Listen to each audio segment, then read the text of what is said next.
ભારત સરકાર દ્વારા 23 જૂન 2024ના રોજ રાજકોટ જિલ્લાના તાલુકાના ગ્રામ્ય અને નગરપાલિકા વિસ્તારોમાં 5 વર્ષથી નીચેના તમામ બાળકોને પોલિયો વિરોધી રસી આપવામાં આવશે। આરોગ્ય તંત્ર દ્વારા સંપૂર્ણ આયોજન પૂર્ણ કરી લેવામાં આવ્યું છે। રાજકોટ જિલ્લાના 5 વર્ષથી નીચેના 1,69,982 બાળકોને રસી આપવા માટે 925 રસીકરણ બૂથ તેમજ 1,722 રસીકરણ ટીમો બનાવવામાં આવેલ છે। ટીમમાં આરોગ્ય કર્મચારી, આશા વર્કર, આંગણવાડી કાર્યકર તથા સ્વયંસેવકો ફરજ નિભાવશે।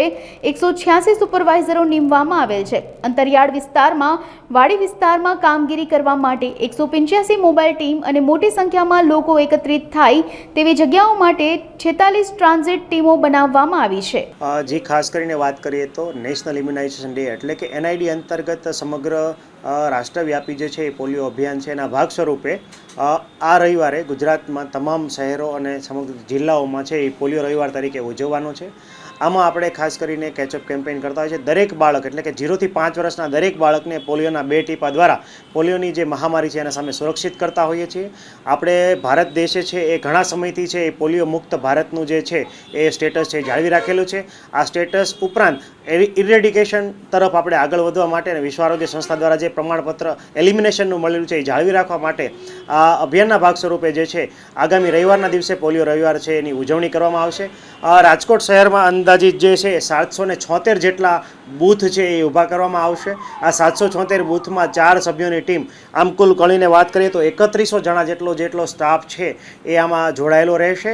અને સાથે વાત કરીએ તો કુલ 1,95,000 અંદાજિત જેટલા બાળકો જે છે કે 0 થી 5 વર્ષમાં આવી રહ્યા છે એ તમામને પોલિયોની રસીના 2 ટીપા આપીને પોલિયો સામે સુરક્ષિત કરવામાં આવશે। ડૉક્ટર PK સિંહ, ઇન્ચાર્જ મુખ્ય જિલ્લા આરોગ્ય અધિકારી, જિલ્લા પંચાયત રાજકોટ આખા સમગ્ર જિલ્લાના જેટલા પણ 6 અમારી ગામો છે અને જે આપણા નગરપાલિકાઓ છે, ગોંડલ, જેતપુર, ધોરાજી, ઉપલેટા, જસદન, ભાયાવદર, એમાં રહેતા તમામ પરિવારોમાં 0 થી 5 વર્ષના તમામ બાળકો, જેની સંખ્યા 1,89,363 આટલા બાળકો છે, તમામ બાળકોના 23 તારીખે બૂથ ઉપર અને જે ન આવી શકતા હોય, કોઈ કારણસર રહી જતા હોય, એને 24 અને 25 તારીખે હાઉસ ટુ હાઉસ મારા કર્મચારીઓ વિઝિટ કરીને પોલિયોના 2 ટીપા આપશે, જેથી કે કોઈ બાળકો બાકી ન રહી જાય। સાથમાં એના માટે 925 ટીમોની રચના કરવામાં આવેલ છે આ કવર કરવા માટે।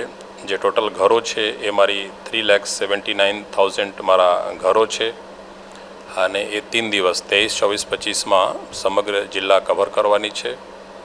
એના માટે ભારત સરકારે આપણી ગ્રાન્ટ પણ આપે છે। એમાં આપણી તમામ જે પણ મારી આશા વર્કર, આંગણવાડી વર્કર, હેલ્થની તમામ સ્ટાફ એ બધે એમાં લગભગ 2,500 ઉપર કર્મચારીઓ એમાં કામ કરશે સતત 3 દિવસ અને પૂરું કરશે। મુખ્ય કારણો છે કે છેલ્લા 10 વર્ષથી તો આપણી દેશમાં પોલિયો નથી। 2014માં છેલ્લો કેસ હતો, પણ પાડોશી દેશ પાકિસ્તાન અને અફઘાનિસ્તાનમાં આ વર્ષે પણ જનવરીથી વાત કરીએ તો અત્યાર સુધીમાં 3 કેસો છે, 6 કેસો છે। અને જ્યાં સુધી સમગ્ર વિશ્વમાંથી એક પણ પોલિયો રહેશે ત્યાં સુધી આ લંબાવવું પડશે, કેમ કે આપણું બાળકોના પ્રોટેક્શન નહીં આપીએ અને કોઈ આવક જાવક લોકોની હોય તો ચેપ લાગી શકે। તો પ્રયાસ કરીએ છીએ સરકાર અને ભારત સરકારે અને WHO પણ પ્રયાસ કરે છે કે પાડોશી પણ ઝડપથી આમાંથી બહાર આવી જાય અને એના કારણે આપણો આવતી 2-3 વર્ષોમાં આ કાર્યક્રમના જે ધ્યેય હતો શરૂઆતી દૌરમાં કે પોલિયો ફ્રી વર્લ્ડ, દુનિયામાં કોઈ પણ એક પણ વ્યક્તિ પોલિયોનો કારણે પીડિત ન થાય એ આપણો ઉદ્દેશ્ય છે। લક્ષણો છે કે કોઈની પોલિયો થાય એમ તો થતો નથી 10 વર્ષથી, પણ એવી લક્ષણ ધરાવતા જેમાં કે શરીરની કોઈ પણ ભાગમાં અચાનકથી નબળાઈ આવી જાય, 0 થી 15 વર્ષના બાળકોના આપણો દર મહિને સેમ્પલ મોકલતા હોઈએ છીએ, સ્ટૂલ સેમ્પલ। એવી કોઈ બાળક અચાનકથી પગમાં કમજોરી આવી ગયા, હાથમાં આવી ગયો કે શરીરના કોઈ પણ ભાગમાં આવી ગયો, 0 થી 15 વર્ષના બાળકોના, તો એ જે તે સરકારી કે પ્રાઇવેટ હોસ્પિટલમાં કામ કરતા ડૉક્ટરો આપણો રિપોર્ટ કરે અહીંયા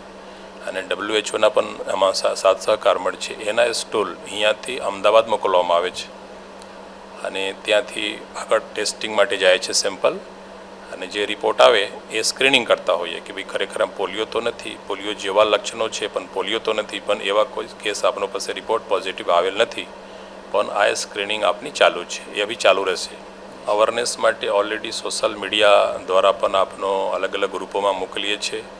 આપણો તમામ ગામોમાં બેનર પણ ઓર્ડર અપાઈ ગયેલ છે, બેનર આ પણ ગયેલ છે અઠવાડિયા પહેલાં અહીંયા બેનર ગામડોમાં નગરપાલિકાઓ મૂકી દેવામાં આવે, પત્રિકાઓ પણ મૂકવામાં આવેલ છે, યુથ ચર્ચા પણ કરવામાં આવેલ છે. સ્કૂલોની બાળકો આપનો આગ્રહ છે કે સ્કૂલ अब ખુલી ગયેલ છે તો મારી હેલ્થ અને સ્કૂલના લોકો રેલી પણ કાઢે જે તે ગામમાં અવેરનેસ આવે. અને આપને પણ મારો આગ્રહ છે કે આપણ જે પણ ભારતના નાગરિક અને એક ચેનલ હોવાના કારણે જે પણ મેક્સિમમ કરી શકો પ્રચાર પ્રસાર કરો જેથી કે કોઈ બાળક પોલિયોથી વંચિત ના રહે.